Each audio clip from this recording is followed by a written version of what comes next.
Before you judge what I did, before you call it revenge, you need to understand what they took. You have to see the life I built with my own two hands, brick by brick, deal by deal over 50 years. My name is Everett Holland, Ev to the few I trusted, and I was 70 years old when my world ended. To understand the justice I found in that dusty bank vault, you first have to walk with me through the ruins. You have to see the empire they stole, the family they poisoned, and the man they left for dead. Only then will you understand why it wasn't just money. It was a reckoning. If you're watching this video, tell me where you're from or what time it is for you. It started not with a bang, but with a scent, a perfume I didn't recognize. It was heavy, expensive, and not Caroline's style. My wife of 35 years had always preferred something light, almost unnoticeable. This was a statement. "That's new," I said one evening, kissing her cheek. She flinched, just slightly. "Oh, this? Beatrice sent it to me. A little gift." Beatrice, our daughter, was a doctor. She was practical, not sentimental. It felt wrong, but I let it go. Then came the new dresses, silks and cashmeres in colors she never wore. And the phone. That damned phone was glued to her hand, angled away from me, her thumb tapping out messages late into the night. "Who are you talking to so late, Caroline?" I'd ask. "Just Mitchell," she'd reply, not looking up. "You know how he worries about his business." Mitchell, our son, was a lawyer. He was proud. He'd never show worry, especially not to his mother. The lies were getting clumsy. Or maybe I was just starting to see them. I closed the biggest deal of my career on a Tuesday. A skyscraper in the financial district. It meant a 4-hour meeting, endless signatures, and a celebratory drink I didn't want. All I wanted was to take Caroline to dinner. Her favorite place, the one overlooking the water. I let myself in the front door, the heavy oak swinging shut with a familiar click. The house was quiet. Too quiet. "Caroline?" I called out, shrugging off my coat. No answer. I walked toward the sweeping staircase in the main hall. That's when I heard it. A low murmur. Her voice coming from the study. She was on the phone. But this wasn't the voice she used with our children or with her friends. This was a hushed, intimate whisper. The kind of voice that's meant to be felt, not just heard. I stood in the marble hallway, hidden by the shadow of a pillar. I didn't mean to eavesdrop, but I couldn't move. "No, he has no idea. He's completely blind, Elias. He still thinks I'm the same woman he married," she said. A small, cold laugh followed. Elias. The name hit me like a stone. I didn't know any Elias. I know, but we have to be perfect," she continued. "He's meticulous. We can't move until all the accounts are aligned. Yes, I have the last of the financial statements you needed." There was a pause. I could hear the faint sound of the man's voice on the other end. Then, Caroline's voice dropped even lower, becoming a purr that chilled me to the bone. "I love you, Elias. Just a little more patience. It's almost over." Another pause. "I know. The world will stop." My world didn't just stop. It shattered. The floor beneath my feet, the walls around me, the 35 years of memories, all of it turned to dust. She wasn't just cheating. She was planning, conspiring. My breath caught in my chest, a harsh, painful gasp. I stumbled backward, my hand brushing against a vase on a side table. It wobbled, but didn't fall. Caroline's voice stopped. "Did you hear something?" Silence. I held my breath. I, I think it was just the house settling, she said, her voice normal again. I have to go. I'll see you tomorrow. I heard the click of the call ending. I didn't wait. I turned, pulled my coat back on, and slipped out the front door, pulling it shut without a sound. My heart was a cold, heavy thing in my chest. I got into my car and just drove, the city lights blurring into meaningless streaks of neon. 35 years. A mirage. I drove all night. I ended up in a cheap motel 3 towns over, the kind with thin walls and a buzzing neon sign. At 7 a.m., I was in the phone book, looking for the best private investigator money could buy. Not the best, the most discreet. I met him in a diner. He was a small, unassuming man named Pierce. I put $10,000 in cash on the table. I need to know everything about a man named Elias, I said, my voice hoarse. He's involved with my wife, Caroline Reed, and I need to know what they're planning. Pierce counted the money, slipped it into his pocket, and nodded. You'll have answers in 48 hours. He delivered in 36. We met in the same diner. He slid a manila envelope across the table. His name is Elias Thorne, Pierce said, sipping his black coffee. He's not just any man, Mr. Holland. He's the most ruthless divorce attorney in the state. A shark. He specializes in high-asset separations where the wronged spouse walks away with everything. My blood ran cold. This wasn't just an affair. It was an acquisition. I opened the envelope. Inside were photos.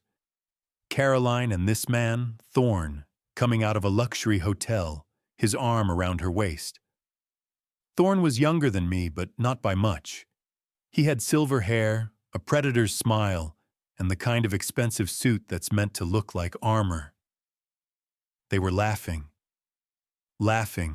while they plotted to destroy me. I went home.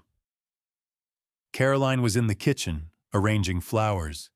She smiled when she saw me, a perfect, practiced smile. Ev, darling, you've been working so late. I've missed you, she said. Have you? I dropped the envelope on the marble island. She didn't flinch. Who is Elias Thorne, Caroline? Her smile faltered just for a second. He's an acquaintance from the charity board. An acquaintance you meet at hotels? An acquaintance you tell, I love you too? The color drained from her face. She looked at me, and the woman I had loved for 35 years vanished. In her place was a stranger, cold and hard as steel. You heard that? She said. It wasn't a question. I heard everything. The accounts, the planning. You're not just leaving me, you're trying to rob me. I'm filing for divorce, Caroline, I said, my voice shaking with a rage I hadn't known I possessed. I'll see you in court. You won't get a single dime more than the law requires. She actually laughed, a short, sharp, ugly sound. You still don't get it, do you, Ev? She said, picking up an apple and polishing it on her sleeve. You think you're in control. You always have.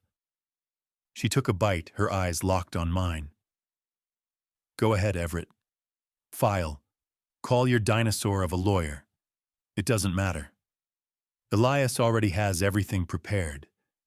You didn't just walk into a trap, you are the trap, and it's been set for a year. I moved out that night. I took a small, furnished corporate apartment I kept for visiting executives. I hired the best lawyer I knew, Arthur Vance, a man I'd trusted for decades. This is open and shut, Ev, Arthur said, his brow furrowed. We have the photos, the PI's report. We'll file on grounds of infidelity. She'll be lucky to get 20%. I felt a sliver of hope. That night, I worked late at the temporary office, going over my own financials. I left the PI's files, the photos, the call logs, the hotel receipts, locked in my new desk drawer. I came back the next morning. The door was unlocked. The office was pristine. Nothing was out of place, except the desk drawer. It was open. The manila envelope was gone. I raced to Pierce's office. The door was splintered, the frame broken. His office had been tossed. Files, computers, everything. Gone. Elias hadn't just cleaned the board. He'd burned it. We were in court 2 weeks later. Arthur, looking shaken, tried to motion for a continuance. Denied. "Mr. Vance, on what grounds are you filing?" the judge asked. "Infidelity, Your Honor." "We have evidence?" "Objection!" Elias Thorne's voice boomed across the courtroom. He rose, smoothing his lapel. "Hearsay. Where is this supposed evidence? My client is a devoted wife who has been pushed to the breaking point." He turned to the judge. "The truth, Your Honor, is that my client, Mrs. Reed, is the victim here. A victim of decades of systematic emotional abuse and crippling financial control." I looked over at Caroline. She was dressed in a simple gray dress, no makeup, her hair pulled back. She looked frail. She looked terrified. She was a brilliant actress. In the gallery behind Elias, a woman with severe features, his secretary, watched me with cold, flat eyes. Elias began. He called our housekeeper of 15 years. She testified, weeping, that I was a cold and demanding man, that she'd heard me belittling Caroline for years. He called a family friend, a man I'd played golf with, who testified he'd seen me control Caroline at parties, isolating her. Every word was a lie. A perfect, polished, devastating lie. Arthur tried to cross-examine them, but they were well rehearsed. They stuck to their script. Elias had paid them or threatened them. It didn't matter. The mud was sticking. Then Elias delivered his masterpiece. "Your Honor, we have also discovered that Mr. Holland's control extended to illegal activities. He has been systematically hiding marital assets in offshore accounts, defrauding both his wife and the IRS. He produced a stack of documents, bank statements from accounts I'd never seen, transfer authorizations with my signature, a perfect digital forgery, but one that looked undeniably real." The courtroom gasped. The judge's eyes narrowed at me. "This is a lie," I shouted, standing up. "Mr. Holland, sit down," the judge snapped. Arthur was pale. "Your Honor, we have never seen these documents. This is a fabrication." "A fabrication Mr. Holland's own financial advisors authenticated this morning?" Elias countered smoothly. He had bought them too. He had bought everyone. The final blow came. Elias called Beatrice Holland to the stand. My daughter. My brilliant, level-headed Beatrice. She wouldn't look at me. She spoke to the judge, her voice quiet. "My father, he was always distant. Control wasn't about shouting. It was about a quiet disappointment, making you feel small. Mom protected us from it for years. Then Mitchell, my son, a lawyer who should have seen this. Dad always had to win," Mitchell said, his jaw tight. Everything was a transaction. He made it clear that his support was conditional. I saw the signs of his control my whole life. They had believed her, or worse, they had been bought. Caroline had promised them a piece of the pie, and they had chosen. They chose the money. The judge didn't even take a recess. "After reviewing the damning evidence presented," she said, glaring at me, "and hearing the heartbreaking testimony from Mr. Holland's own family, this court finds a clear and disturbing pattern of emotional abuse, financial malfeasance, and fraud." I stopped breathing. "Therefore, This court awards 100% of the marital assets, valued at $8 million, to the plaintiff, Mrs. Caroline Reed, as punitive and compensatory damages. Mr. Holland will vacate all properties immediately. Furthermore, I am ordering a full investigation by the IRS into Mr. Holland's finances, and I strongly recommend he seek mandatory psychological treatment. Gavel. Bang. It was over. $8 million. My homes, my company, my life, gone. I sat there, frozen, as the courtroom emptied. Arthur was muttering about an appeal, but we both knew it was hopeless. We had no evidence, no money, and no credibility. Elias Thorne walked out, his hand on the small of Caroline's back. Just before they passed through the doors, she stopped. She turned. She looked right at me, sitting broken in my chair, and she smiled. It wasn't the sad, pained look of a victim. It was a wide, venomous, triumphant smile, a smile of pure, unadulterated victory. She had won. She had taken everything. The next 72 hours were a blur of humiliation. I was locked out of my office. My bank accounts were frozen. The locks on my home were changed. I had 30 minutes with a police escort to retrieve my personal belongings. I left with a single suitcase. I ended up in a tiny one-bedroom apartment on the other side of town. The kind of place with peeling linoleum, mold in the bathroom corners, and walls so thin I could hear my neighbors' nightly arguments. I was a pariah. My friends stopped returning my calls. Sorry, Ev, I can't get involved. This puts me in a tough spot with Caroline. My credit was shot. I was 70 years old, and I was utterly, completely broke. I tried my children. I had to believe they were manipulated, not malicious. Beatrice's phone went straight to voicemail. I left message after message. B, please, it's all a lie. Elias Thorne fabricated everything. Please, just talk to me. She never replied. I called Mitchell. He answered on the fourth ring. What do you want, Dad? His voice was ice. Mitch, you're a lawyer. You have to see the holes in this. The forged documents, the paid witnesses. Stop, he cut me off. Mom told us everything. How you bullied her. How you threatened her. She showed us the documents. They're fake, Mitchell. He faked them. He sighed, a sound of pure exhaustion. That's exactly what a manipulator would say, Dad. That's what you always do. Twist the truth. I need time. Just don't call me. He hung up. I had a few $1,000s in cash I'd kept in a safe emergency money. It wouldn't last. I was 70 years old, with a reputation destroyed by fraud allegations. No one would hire me. I took odd jobs from Craigslist. I painted a dentist's office for $200, my back and knees screaming in protest. I helped a college kid move furniture, carrying sofas up 3 flights of stairs for $50. I, Everett Holland, who had built an empire from nothing, was now hauling used mattresses just to eat. Each job was a fresh humiliation, a reminder of how far I had fallen. One afternoon, I was walking back to my miserable apartment, my clothes stained with paint, when I saw them.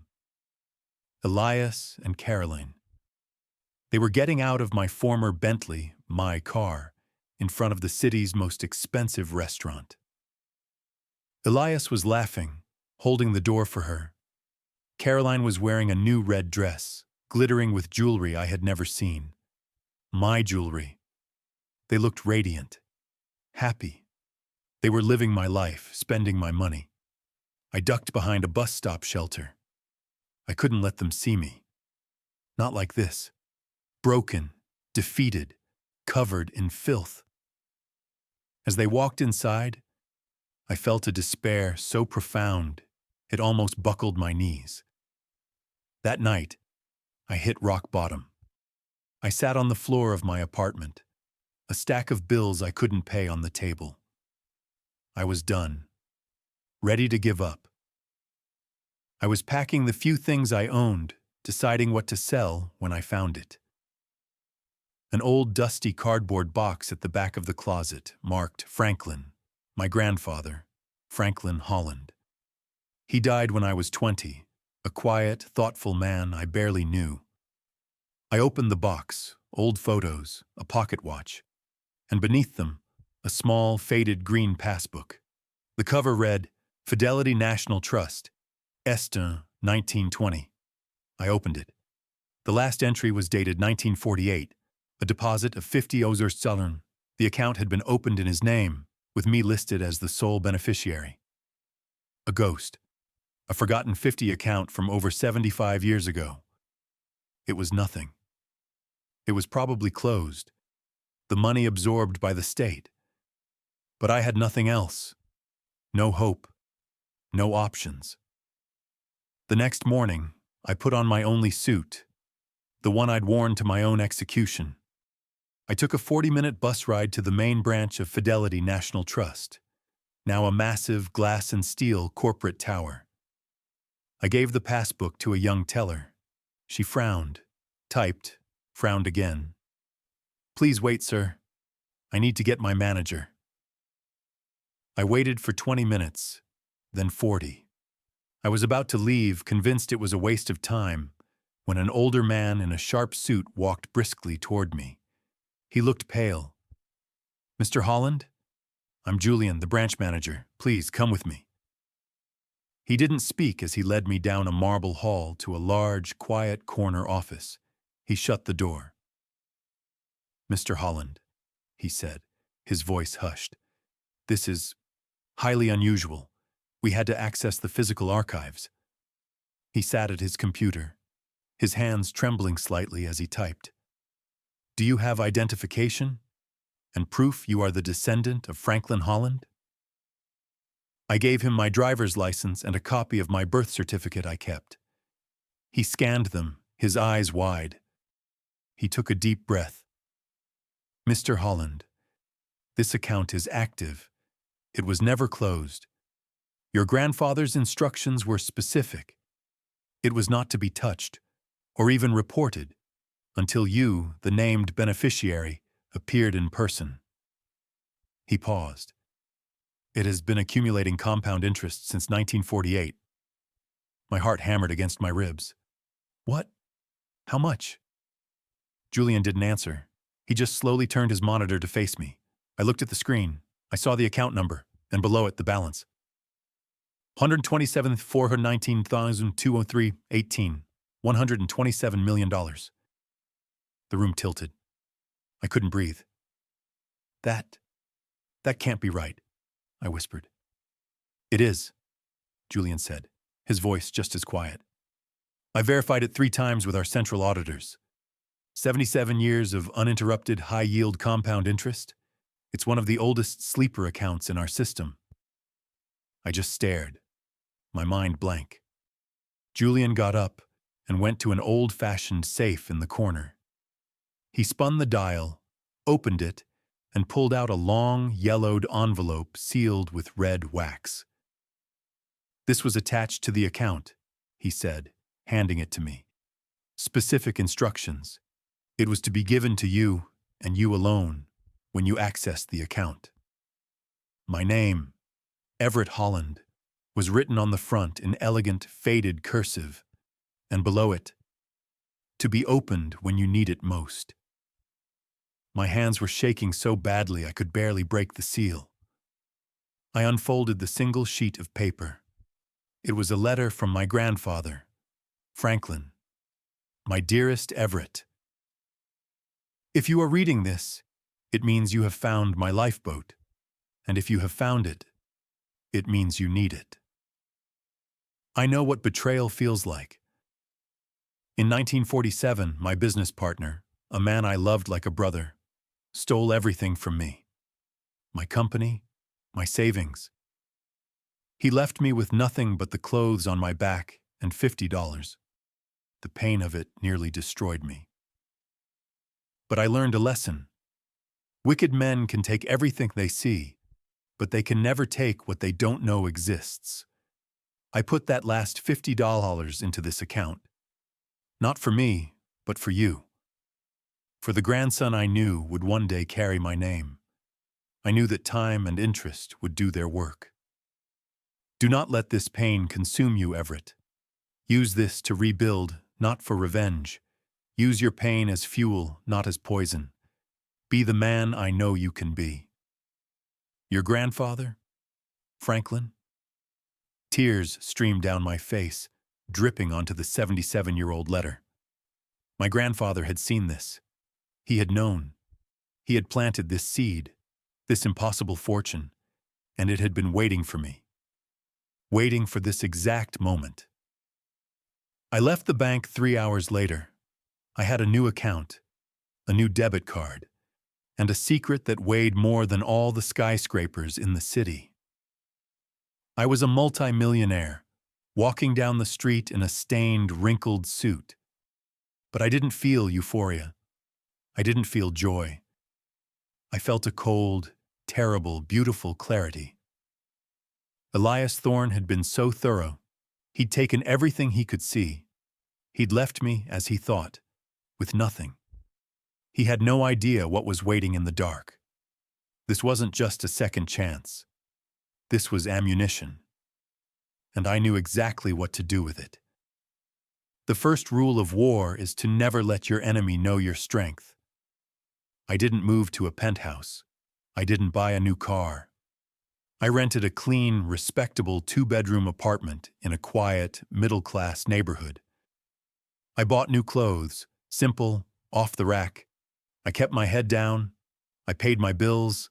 I became invisible. Everett Holland, the ruined old man, was a ghost. And ghosts have an advantage. No one ever sees them coming. I spent 2 weeks doing nothing but research. I didn't want a good lawyer. I wanted a killer. I wanted the lawyer that other lawyers are afraid of. I found him. Richard Knight.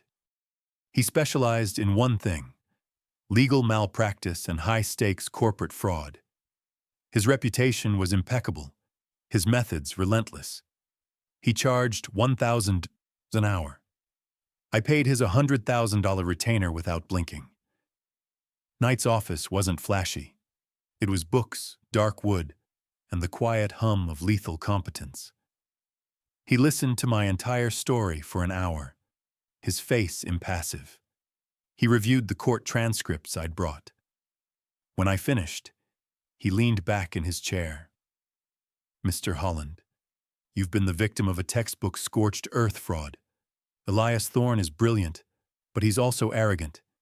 He left you alive, just broke. That was his mistake. Can you help me?" I asked. Knight smiled, a thin, dangerous smile. "Help you? Mr. Holland, if what you say is true, we're not just going to get your money back. We're going to annul the divorce, disbar Elias Thorne, and put him and your ex-wife in prison. This isn't a case. It's a crusade." Richard Knight's machine moved fast. He hired his own PI, a woman who was ex-Mossad. She didn't break into offices she didn't need to. She dug into Thorne's past. A week later, we had a briefing. "Thorne has a pattern," Richard said, laying out 7 files on his conference table. 7 other cases in the last 10 years. High-asset divorces. In every case, the husband was accused of fraud and abuse. His reputation was destroyed, and the wife walked away with nearly everything. "Every single one of those husbands," he said, "was left financially ruined. They couldn't afford an appeal, let alone a fight against Thorne. You're the first one who can." While Richard built his case, I looked into my children. I hired my own separate investigator. I had to know. The report came back and it tore me in two. Beatrice was being relentlessly harassed by her department head at the hospital. She'd filed a complaint, but it was buried. She was afraid of losing her residency. Mitchell's small law firm had taken a bad turn. He'd invested heavily in a case that collapsed, and now he was drowning in debt, weeks from bankruptcy. Caroline and Elias, busy spending my money, had offered them nothing. I acted, but from the shadows. I had Richard Knight's firm find a top employment lawyer in Beatrice's city. Through an anonymous, concerned colleague tip, that lawyer received a dossier on the department head, complete with evidence of past settlements for harassment. The hospital's board was contacted. An investigation was launched. Within 2 weeks, the department head was fired, and Beatrice was safe. She never knew who helped her. Mitchell was harder. He was proud. He wouldn't accept charity. So I didn't offer it. I created a shell corporation, a boutique investment firm based in Delaware. Through a third-party lawyer, this firm contacted Mitchell. They had analyzed his firm's potential and offered to buy out his debt and become a silent partner, providing the exact capital he needed to survive. He was suspicious, but desperate. He took the deal. His company was saved. He had no idea his new silent partner was the father he had betrayed. Richard Knight hit a wall. "We have the other victims," he told me, pacing his office. "We have a clear pattern of behavior, but we have no hard evidence connecting Thorne and your wife before the divorce. We have no smoking gun to prove the conspiracy. Without the files from that first PI, it's just your word against theirs. We need something concrete." I felt the old despair creep in. We had all this money, all this power, and Thorne was still too smart. He'd covered his tracks too well. Richard's private line rang. He answered, listened, and his face changed. "Who is this?" He listened again. "Stay where you are. We're coming." He hung up and grabbed his coat. "That was a woman named Eleanor. She says she's Elias Thorne's personal legal secretary. She says she has what we need." I remembered her. The cold, severe woman from the courtroom. "It's a trap, Richard. She's his right hand." "Maybe," Richard said, his eyes glinting. "Or maybe she's the one thing Thorne never accounted for. A conscience." We met her at a quiet, neutral site law office. She was terrified, clutching a briefcase to her chest. She wasn't the cold woman from the trial. She was a wreck. "Why?" I asked her, blunt. "Why now?" Eleanor looked at me, her eyes filled with a weary shame. "I've worked for Mr. Thorne for 20 years, she said, her voice shaking. "I've seen him bend the law. I helped him. I thought it was just aggressive law. But what he did to you, Mr. Holland." She took a ragged breath. "It wasn't just the case. It was using your children, watching him coach them on what to say, watching him and Mrs. Reed toast, celebrating how they destroyed you. He's not a lawyer anymore. He's a monster, and I'm done. I'm done being a part of it." She opened her briefcase and pulled out a slim, black hard drive. "This is everything," she said. "I've been his secretary for 2 decades. I have copies of his private files, his real files." On that drive, she explained, was everything. The original, undoctored financial statements from Caroline. The emails between them, starting 18 months ago, outlining the entire plan. The audio files of him coaching the witnesses. The metadata showing the creation of the forged bank documents. She had it all. It wasn't just a smoking gun. It was a tactical nuke. We were back in Richard's office by midnight. His tech team was already decrypting the drive. The first files started to appear on the screen. An email from Elias to Caroline, dated 1 year before the divorce. "The key is to paint him as a monster. The fraud allegation will be the final nail. He won't know what hit him. Richard Knight poured 2 glasses of very expensive scotch. He handed one to me. "Congratulations, Mr. Holland," he said, raising his glass. "We're ready? We have him." Richard took the hard drive to the district attorney's office. The DA, a public integrity crusader, was horrified. The evidence was absolute, irrefutable, and came from an unimpeachable source. Criminal arrest warrants were issued for Elias Thorne and Caroline Reed on charges of conspiracy to commit fraud, forgery, and perjury. "When do we execute?" the DA asked. Richard smiled. "I have an idea." He'd learned from his PI that Caroline and Elias were throwing a massive party that Friday. A 1-year anniversary of their victory, held at my former Ocean View home. "Let them throw their party," Richard said. "Let them invite all their friends. Let's make this public." The night of the party, I sat in my quiet apartment, nursing a cup of tea. Richard's PI was on site, posing as a caterer, giving him a live feed. "It's a grotesque spectacle, Ev," Richard told me over the phone. "At least 100 guests, champagne fountain, a live band.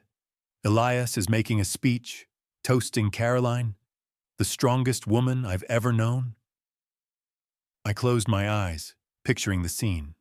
The vultures, all celebrating in my home. "Good," I said. "Let them get comfortable. Let them feel safe." At 9 p.m., at the height of the party, Richard gave the signal. "They're going in," he said to me. 3 unmarked black cars, followed by 2 marked police cruisers, rolled up the long driveway, their lights off until the last second. Then, the night exploded in red and blue. Federal agents and local police officers walked right through the front door. The music stopped. A hush fell over the crowd. A lead agent, a tall woman with an air of absolute authority, walked to the center of the room. "Elias Thorne," she called out. He stepped forward, his face a mask of arrogant confusion. "You are under arrest for conspiracy, forgery, and multiple counts of felony fraud." "Caroline Reed," the agent continued, turning to my ex-wife who had gone sheet white. "You are under arrest for complicity and conspiracy to commit fraud." Guests pulled out their phones, the red recording lights glowing in the dark. This was better than a movie. "This is absurd," Elias blustered, trying to use his lawyer voice. "You have no idea who I am. I'll have your badges for this." "You can tell it to the judge, Mr. Thorne," the agent said, and cuffed him. Caroline just stood there, frozen, her champagne glass slipping from her fingers. It shattered on the marble floor, the sound echoing through the dead silent room. As they were led out, in handcuffs, past all their friends, all the people they'd wanted to impress, the flashes from the camera phones were like strobe lights. The public humiliation was total. It was perfect. The next morning, it was carnage. The videos were everywhere. "Elite lawyer, socialite arrested in fraud scandal." The story was irresistible. The leaked evidence from Eleanor, provided to the press by the DA's office, painted the entire sordid picture. The other 7 victims came forward, their stories now validated. It wasn't just a divorce. It was a criminal enterprise. Elias Thorne's career was over, his life in ruins. Caroline was the most hated woman in the state. My phone rang that afternoon.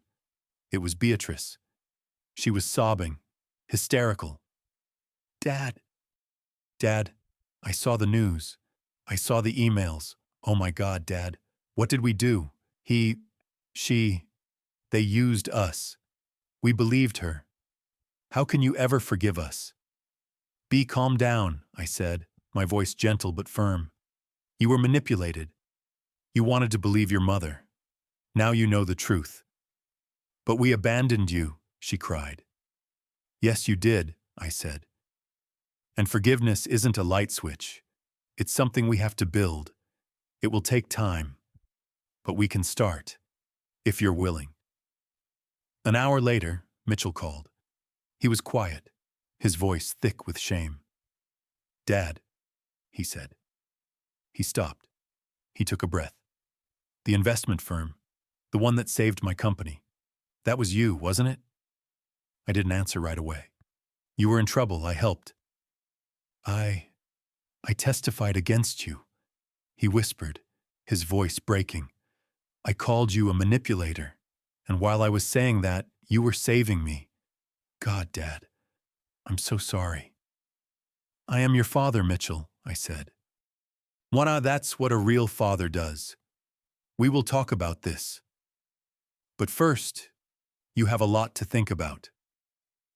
The civil case to annul my divorce was a formality. The courtroom was packed. The original judge had been suspended, pending investigation. The new judge reviewed the criminal evidence. He looked at me, his eyes filled with apology. Mr. Holland, what was done to you in this courtroom was not just a miscarriage of justice. It was a systematic robbery orchestrated by an officer of the court. This court annuls the divorce decree of Reed versus Holland in its entirety. All assets, properties, and accounts are ordered returned to Mr. Holland's sole possession, effective immediately. The gavel struck. It was the sound of my life being handed back to me. I walked back into my Ocean View home a week later. It felt wrong, tainted. I called a donation service. I want everything out, I told them. The furniture, the rugs, the artwork, the beds, everything Carolyn and Elias had touched. For 2 days, the house was emptied, until it was just bare walls and marble floors.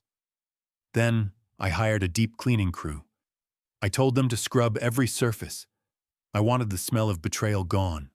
I wanted a blank slate. The criminal trial lasted 3 weeks.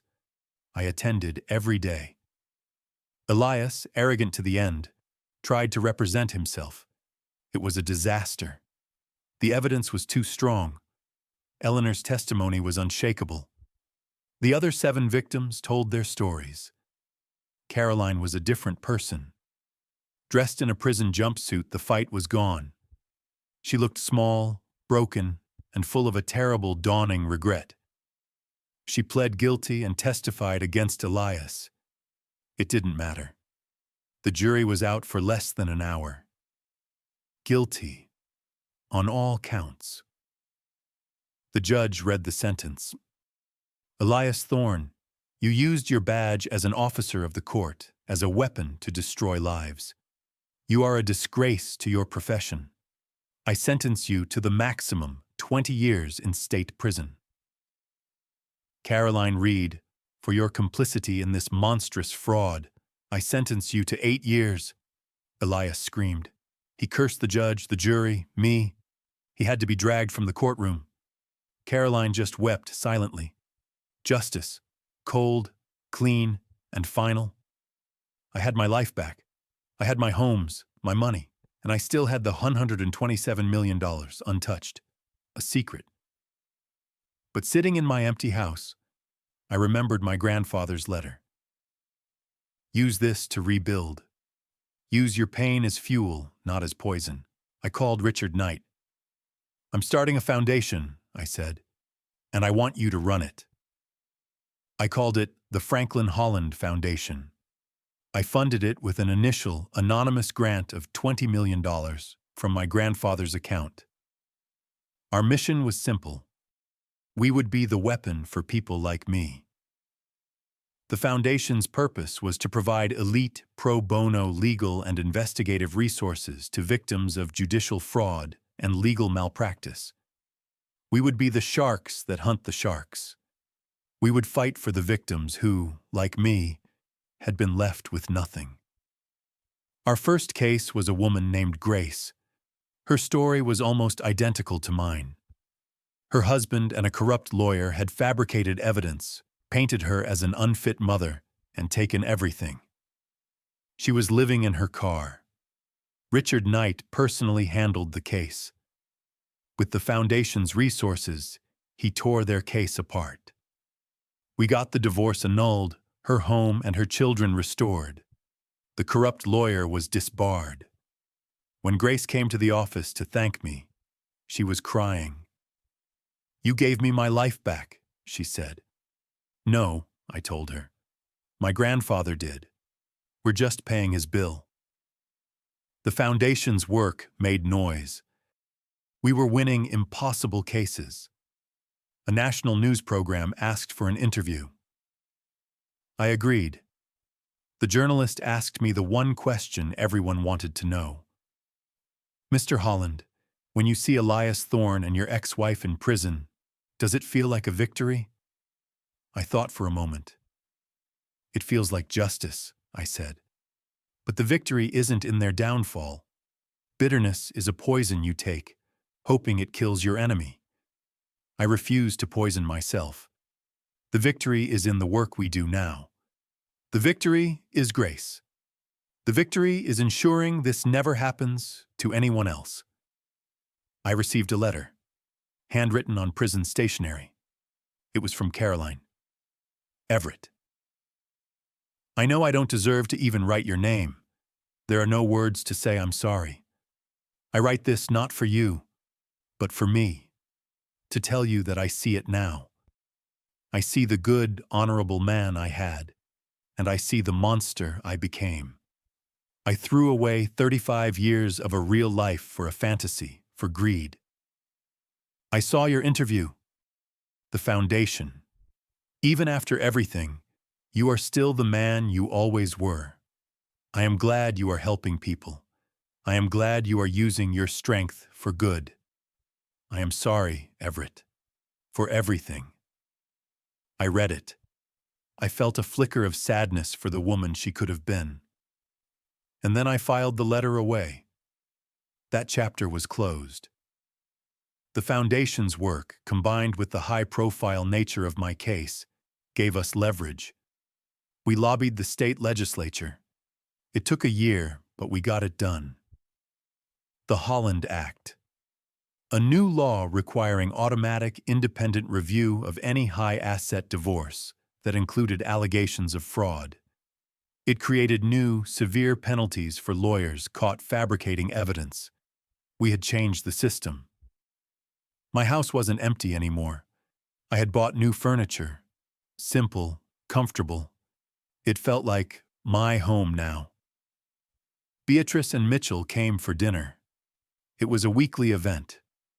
Awkward at first, it was now becoming normal. We cooked together. We laughed. Mitchell burned the garlic bread. Beatrice spilled the wine. It was chaotic. It was real. They were working for it. Mitchell was volunteering 20 hours a week, doing pro bono work for the foundation.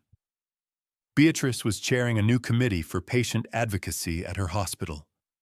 They were trying to make amends, not with words, but with action. I raised my glass. "I want to make a toast," I said. My children looked at me, their eyes open and honest. "To new laws," I said, "to second chances, and to my grandfather, Franklin, who planted a seed 77 years ago, and taught me that the best time to build a new life is right after the old one burns down." We clinked glasses. It was the sound of a family, broken and scarred, but healing. I'm 73 now. I run the foundation. I have dinner with my kids. My life is simple. It's good. I still have the $100 million in that account, mostly untouched. It's my secret. My insurance. A reminder that true strength is what the world doesn't see. I often stand on my terrace, looking at the ocean. I think about my grandfather's letter. Be the man I know you can be. The betrayal, the loss, the year of hell, it almost destroyed me. But it also forged me into someone new. It burned away the pride, the ego. It left only what mattered. I didn't just get my money back. I didn't just get justice. I found a purpose. I look at the water, and for the first time in my life, I'm not Everett Holland, the real estate magnate. I'm just Ev. And I am, finally, the man my grandfather knew I could be. If this story resonated with you, leave a like and consider subscribing. You can also drop any comment below, even just one word. Maybe tell me where you're watching from, or what time it is right now. Sometimes one word is enough to say you were here.